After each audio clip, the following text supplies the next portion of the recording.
I mean, the real question is, how are you, right? I mean, that's the one. I mean, give us the health update. I mean, we saw what you went through, man. How I'm are you good. feeling I'm on now? TV. I'm good. No, we all good. Yeah, no, I'm sweet now. You know, I'm feeling much better. Feeling 100%. I'm not training 100% yet. I've got to ease into it, but feeling good. You know, yeah, man. It's crazy, man. How many times have I talked to you guys, and how many times I said this is a roller coaster of a sport, physically, mentally. It's crazy. You know what I mean? I've still got head spins from it, but it's yeah, it's a blowout. But I mean, I always say, stay positive, we'll work out in the end, and that's what happened. So now we're here, doing our thing. So looking forward to it. Yeah, you did a great job of documenting everything you went through. And I mean, obviously, the first concern was just your health and your physicality.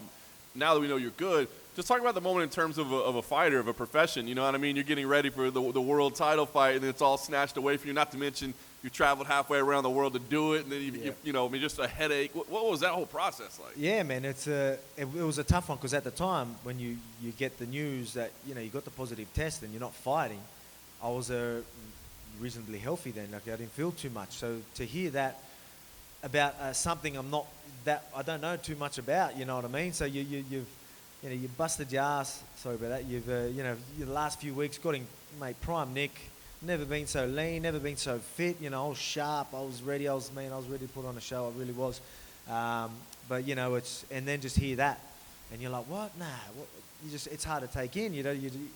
What do you mean? Like this doesn't make sense. If I broke my leg or something like that, all right, I get it.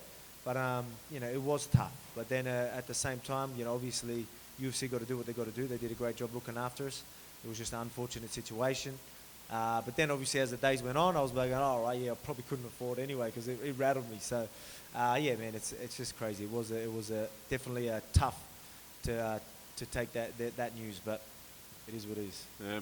So it was funny because when it happened, we all started trying to work through the logistics, because normally, okay, oh, cool, they'll get it rescheduled, it'll be no big deal. But with you, we're like, hold on, wait a minute.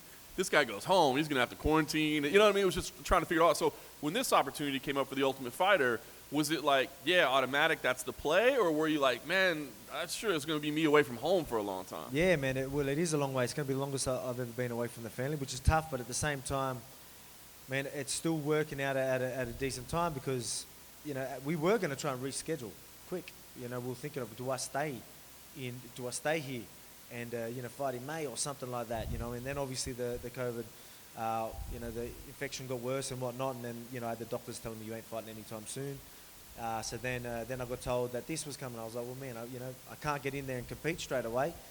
What better way to kill time? Because if I was getting told I was fighting later in the year and did nothing in between, I'd do my head in. I'll be going crazy. But at least now, I can get into a good routine and have a bit of fun on this show and, see how it all plays out. You know what I mean? So we can build up the fight that we're gonna have through the show and obviously share some knowledge, train with the boys, have a bit of fun, good banner, see if we can stir the pot. You know what I mean? I'm looking forward to it. It's going to be a good opportunity for everyone, and I can't wait.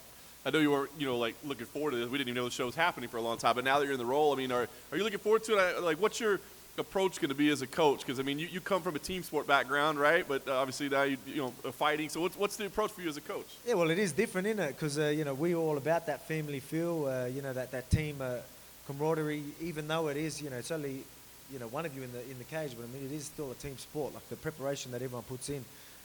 Is it's a big deal. But I mean, now we've got guys that might have to compete with each other, and you need to tell them like, oh, I need you to be a good training partner for this guy because he's fighting this week. I can't have you going crazy on him. You've got to let him.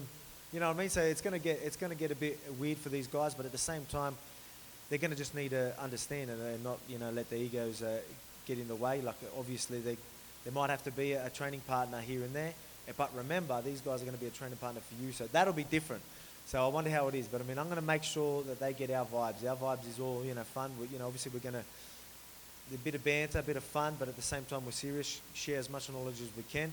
But we want to, one thing that we're good at, and that's how we always are, is really, we don't want them to get nervous and get too crazy in there, too hyped up. We want them to enjoy it, be clear in there and, get the job done because we're going to win. So, I'm a winner and I'm going to make sure my boys win. I want them boys to get contracts. I'm going to make sure they can be winners too. So, I'm going to do my part. Our team, we've got a great team staff. So I'm really looking forward to this, mate. It's going to be good fun and let's see what happens. Yeah. Now, I was going to ask you, you mentioned your staff. What's your coaching staff going to be? We've got a master spin over there, Joe Lopez. We've got one little one that's sort of surprised. Obviously, I've got like Frank Hickman, my wrestling coach. Again, we've got the team there. We've got all good fun, good banner, and obviously a lot of knowledge. We've got Andrew Wood and we've got Craig Jones. So, yeah, so that's a cool one. He's here. I've trained with him many times. Obviously, a fellow Australian, and one of the best no-gi grapplers in the world. So, obviously, there's a lot of knowledge there. And he loves the banter as well. So he gets along with us real well, and he doesn't mind stirring the pot and pranking and all that type of stuff. So he'll fit in the tough house as well. I was going to ask you, I mean, obviously you're still getting ready for a world title fight in the fall, so you're going to be spending time around Brian, the guy that you're going to be sharing the cage with. So are you looking at this as an opportunity for a little gamesmanship, maybe getting his head, or at least feel him out, know more about him? Are you thinking about that aspect? Oh yeah, 100%. You know what I mean? There's a lot that comes out of this. Obviously we've got more time to sort of get a strategy and work on drills and work on strategy, more film studies. You know what I mean? Well, we've got more time to do that, so we'll capitalize on the time we have. But not just that, we're gonna have a show. We're gonna see how he trains these guys. You know what I mean? I'm gonna see his reactions. I might play a little prank. You know what I mean? And if he gets all hot-headed over nothing, it's like going, all right, maybe I'm gonna get in his head before the next one. You know what I mean? So we'll see what happens. We'll learn a lot through the house, but again, we're gonna have fun with it. I'm sure he's competitive. I know I'm competitive. I'm gonna do what I got to do to win. And again, I want to have fun in there and a bit of banner, a bit of pranks. I know I'm all good, so if he wants to go down that route, I know I'll keep a clear head. But let's see if I can break in. Nice. Last thing for me, obviously we're looking forward to the Ultimate Fighter, but we're looking forward to you fighting again. You said you're feeling good, but not training 100% yet. Is there a time that, are you waiting for doctor clearance, or do you have a date circled on the calendar that makes sense? It's sort of how training's gone. Training's gone good. So I had Craig and the boys wrestling, so I got to do a bit of wrestling. That obviously I'm not doing them long rounds yet or anything like that, so I was able to do that, and I pulled up fine. So that means I can at least sit there or even start to go up. So I'm expecting to be training 100% soon anyway. So, but I can obviously train at a good, I can still get in with the boys. I'm looking forward to training. Obviously I want to help coach, but I'm the type of guy that even when I am coaching, I get in the class with them. You know what I mean? So I will keep an eye, but at the same time I don't mind moving around with the boys. So I'm looking forward to that, and I'm hoping I'll be in good enough nick to keep up with them, and surely my lungs will hold up. I'll be sweet. Do you have a favourite series of your own fight? Favourite series? Man, you can't beat the first one, you know what I mean? I remember being at Blockbuster, that's where back in the day, that was the only way I could watch UFC. And I felt like I was like the only person that watched UFC back home. This is a long time ago. And so I ended up getting that, and obviously, the sport's grown massively. So, but that was the only way I could actually watch it. So I remember watching it, and man, it got me right into it. So I did know about it through, I think it was through Ken Shamrock and Tito back in them days. So that's how long I've known about it. But again, it wasn't big in Australia back then, I'll be honest. But I've always loved the sport, and that was the only way I could watch it. And I remember watching that first season, and man, it was exactly what you would expect with a whole house full of fighters, right? And broken doors and whatnot. Everyone's smashing doors. Now they don't even have doors in the house. I just found that out yesterday. I went in there. I don't know if I meant to tell you that, but anyway, there's no doors in the house. I'm like, what's going on here? It's like literally because everyone breaks them every episode. So maybe that's why they did it, or they're just not in there yet. I don't know, but that's what I took from that. Is there any drink in the house? Is that usually? I seen a couple of bottles of wine and stuff like that. So I think there's alcohol in there. You see alcohol in there, Joe? There was one there. House full of guys, alcohol. See what happens. Do you think would you have done well as a contestant on the Ultimate Fighter? I tried out for Ultimate Fighter, and I didn't get in.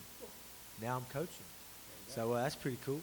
Cool way to end a negative. I didn't even make it. I wasn't good enough, but now I'm coaching, so that's pretty cool. But man, yeah, it's just this is cool, man. I'm loving it. I forgot the question. Sorry about that. Well, you've mentioned the banter a few times, and we all hear these stories of rugby lads and the things they get up to. I would very much enjoy you to share a memory of some certain banter between the boys. Some what, rugby league banter? Yeah. I don't think I could do that. I can't tell you some of that in front of the camera, I'll be honest.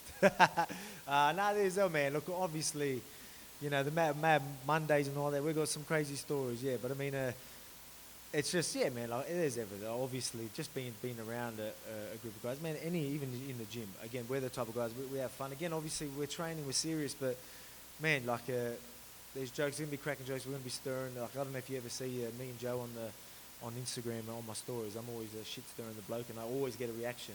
So expect that on the show. But I mean, mate, there's plenty of stories, but I can't share any. I can't share many of those. Footy Volk stories, you don't want to know about them. Thank you.